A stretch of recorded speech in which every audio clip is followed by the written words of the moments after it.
बिस्मिल्लाहिर्रहमानिर्रहीम। कहते हैं कि कुछ लोगों ने मस्जिद में अनाज भेजा। थोड़े दिनों के बाद पता चला कि अनाज कारी साहब ने आधा रख लिया है और आधा मस्जिद की नज़र कर दिया या मदरसे की नज़र कर दिया। चौधरी साहब को पता चला तो चौधरी साहब ने कारी साहब को बुला लिया और पूछा कि कारी साहब क्या ऐसा हुआ है? कारी साहब ने कहा बिल्कुल चौधरी साहब ऐसा हुआ है। चौधरी साहब ने सजा देने की बजाय कारी साहब के घर में पूरे साल का गल्ला भेज दिया और कहा कि कारी साहब को जरूरत है, बगैर जरूरत के तो कारी साहब ने ऐसा नहीं किया होगा। हमारी गलती है कि हमने कारी साहब को यह काम करने पर मजबूर किया है। हमने कारी साहब को इतना क्यों ना दिया कि कारी साहब ये काम करने पर मजबूर ना होते। बिल्कुल आज हमारा यही हाल है।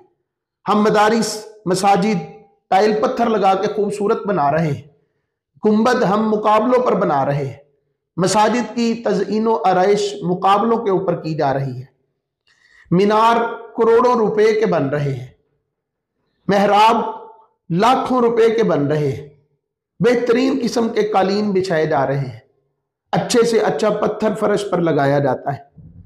हर मस्जिद एसी से भरपूर हो गई है, हर मस्जिद में बेहतरीन इंतजामात हो रहे हैं, लेकिन मस्जिद को भरने वाला इमाम आज भी मस्कीनी की हालत में जिंदगी बसर कर रहा है।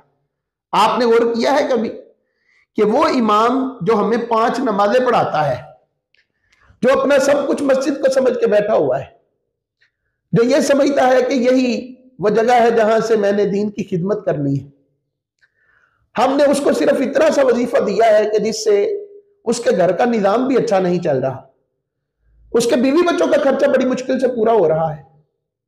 चाहे जाए कि कोई मेहमान उसके घर में आ जाए तो वो उसको बड़े शौक ज़ौक से खाना खिला दे। अगर होटल चलाना पड़ जाए तो उसके पूरे महीने का बजट डिस्टर्ब हो जाता है। मसाजिद पर इंतजामिया गरीब लोग नहीं है, वो लोग हैं जो मालदार हैं। और बड़ी माजरत के साथ शायद हाथ जोड़कर यह कहना पड़ेगा कि मसाजिद के निजाम की खराबी की एक वजह मालदार लोगों का इंतजामिया में शामिल होना भी है।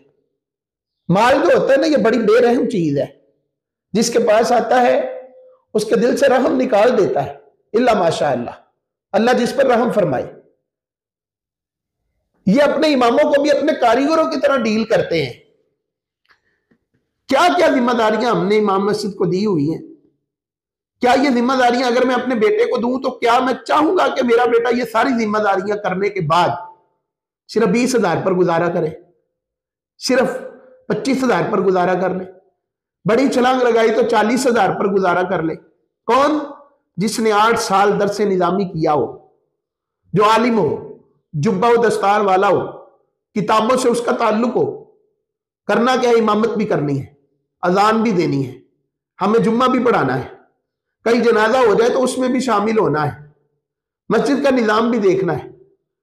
टूटी नमाजी खोलेगा और बंद इमाम साहब करेंगे, सफ नमाजी बिछाएगा, बंद उसको लपेटेंगे इमाम साहब। रात के 1 बजे भी बादल आ गए हैं तो इंतजामिया का बंदा उठकर नहीं आएगा कि मस्जिद खोलकर मैं सफे अंदर कर दूं। इमाम को कॉल करेगा कि हजरत उठकर सफे जो है वो अंदर करे, बारिश आने वाली।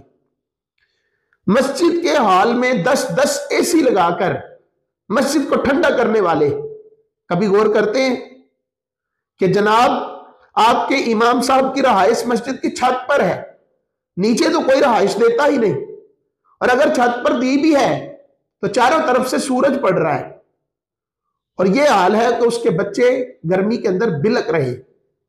और यहां पर हमें शरीयत याद आती है, बोलते हैं शरीयत से पूछ लो इमाम साहब को एसी लगाकर दे सकते हैं कि नहीं। यार पहले ही 20,000 दे रहे हैं, एसी लगाकर दिया तो 20,000 एसी का बिल भी आ जाएगा। तो मेरे भाई जिसने मस्जिद भरनी है, अगर तुम उसे धूप में रखोगे, पसीने में शराबूर होगा, उसके कपड़ों से बदबू आएगी, तो वो लोगों को नमाजी नहीं बना सकेगा, वो आपकी मस्जिद नहीं भर सकेगा। और अगर उसने भर भी दी तो लोग कितनी देर तक उसको बर्दाश्त करेंगे? जिसका सूट अच्छा नहीं, जिसके बूट अच्छे नहीं, जिसका खाना अच्छा नहीं, जिसका पीना अच्छा नहीं। बतकाज़ा बशरियत, एक इंसानी तबीयत के तकाजे के पेश नजर उसके दिल में भी ख्याल आता है। वैसी सोसाइटी में बैठा है जहां के बच्चे भी इतना आला लिबास पहनते हैं कि इमाम साहब ने खुद भी कभी उतना आला लिबास नहीं पहना। वो देखते हैं कि जब इनके बच्चे ये सूट पहन सकते हैं तो मेरे बच्चे क्यों नहीं पहन सकते। और ये ख्वाहिशात फिर उनको बाज़ दफा करप्शन पर मजबूर करती है। शादी ब्याह आ जाए तो वो परेशान रहते हैं, अगर ईदें आ जाए तो टेंशन का शिकार रहते हैं। हमारी तो इंतजामिया का ये हाल है कि जो हमें तरावी पढ़ाने आता है उसको भी हम 27वीं रात को जाके एक सूट देते हैं। हालांकि पहले रोजे उसको 1 2 3 सूट देने चाहिए कि भाई ये सूट पहन कर आना, तरावी पढ़ाना, हमें सवाब मिलेगा।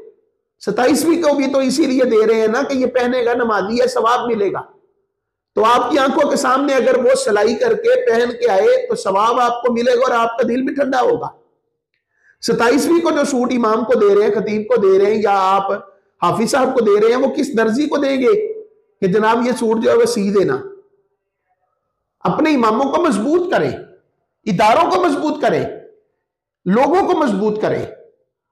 ये दीन के जो खिदमत गुजार हैं, मालदार लोग, अपने साथ इनको अटैच करें। अपने बच्चों की गलतियां हम लोग बर्दाश्त नहीं करते, अगर करते हैं तो फिर आखिरकार इनको अपने बच्चों की जगह पर रखकर हम इनकी गलतियां क्यों नहीं बर्दाश्त कर सकते।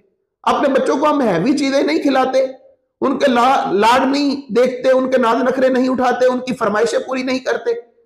लेकिन कोई भी इमाम मस्जिद ऐसा नहीं होगा कि अगर कोई दौलतमंद बंदा उसको अपने साथ अटैच कर लेता है तो वो अपनी ख्वाहिशात का मुंह खोल कर सामने रख दे। अल्लाह ने उसको इतना खुददार जरूर बनाया होता है कि वो बड़ी शदीद हाजत के बगैर कभी किसी दौलतमंद के सामने हाथ नहीं फैलाता। आइए अपनी मसाजिद को भी सजाए, मैं मना नहीं करता, लेकिन मसाजिद भरने वालों को इतना दीजिए कि वो माशी हालात से आजाद हो जाएं और नमाज खुशू व खुजू के साथ पढ़ें और पढ़ाएं, और खुतबा देते हुए रिवायत बयान करते उनको भूल ना जाए। अल्लाह करे कि तेरे दिल में उतर जाए मेरी बात।